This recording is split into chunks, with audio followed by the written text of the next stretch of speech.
કાંકરેજી તાલુકાના કંબોઈ ગામના ખેતર વિસ્તારમાં સમાયેલ શાળમાંથી લાકડાના કેબિનમાંથી ચાઇનાના દોરાની જથ્થા સાથે એકની અટકાયત કરાઈ. મળતી માહિતી પ્રમાણે કાંકરેજી તાલુકામાં ઉત્તરાયણ પર્વ દરમિયાન થરા અને શિહોરી સહિત ગ્રામ્ય વિસ્તારોમાં ચાઇના દોરીના જથ્થા સંતાડી પતંગ રસીઓ માટે ઊંચી અને તગડી રકમ લઈ પતંગ દોરીના વેપારીઓ ખાનગી રીતે વેચે છે. શિહોરી પોલીસ દ્વારા ખાનગી રીતે વોચ ગોઠવી કાંકરેજી તાલુકાના કંબોઈ ગામના સોલંકી વિપુલ તખતસિંહ હાઠીને ચાઇના દોરીના જથ્થા સાથે ઝડપી પાડી શિહોરી પોલીસ મથકે લાવી કાયદેસરની કાર્યવાહી હાથ ધરી. 24 રેલ ફિરકી જેની અંદાજિત કિંમત ₹12,000 મુદ્દામાલ કબજે કરી કડક કાર્યવાહી હાથ ધરી. અગત્યની બાબત વિશે વાત કરીએ તો સરકાર દ્વારા ઉત્તરાયણ પર્વ દરમિયાન પક્ષીઓ માટે સ્પેશિયલ ઓપરેશન કેમ્પ કરવામાં આવે છે.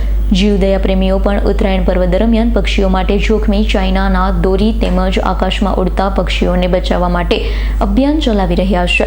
અમુક અંશે સાદી દોરીની આડમાં ચાઇના દોરીનું વેચાણ કરી પશુ પક્ષી અને માનવ જીવન માટે જોખમકારક એવી ચાઇના દોરીનું વેચાણ કરનાર લોકો સામે શિહોરી પોલીસ સ્ટેશનના પીઆઈ મેહુલ કોટવાલા દ્વારા કડક સૂચના આપી બિનઅધિકૃત રીતે ચાઇના દોરીનું વેચાણ કરનાર લોકો સામે કડક પગલાં લેવા જણાવ્યું છે.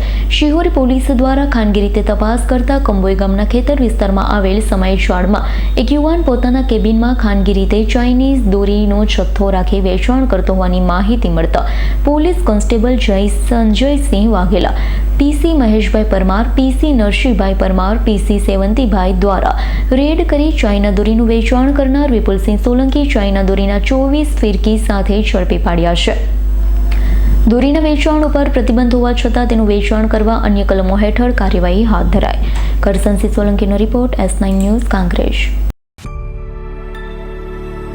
અમારી તમામ માહિતીથી અપડેટ રહેવા માટે જોડાયેલા રહો S9 ન્યૂઝ સાથે.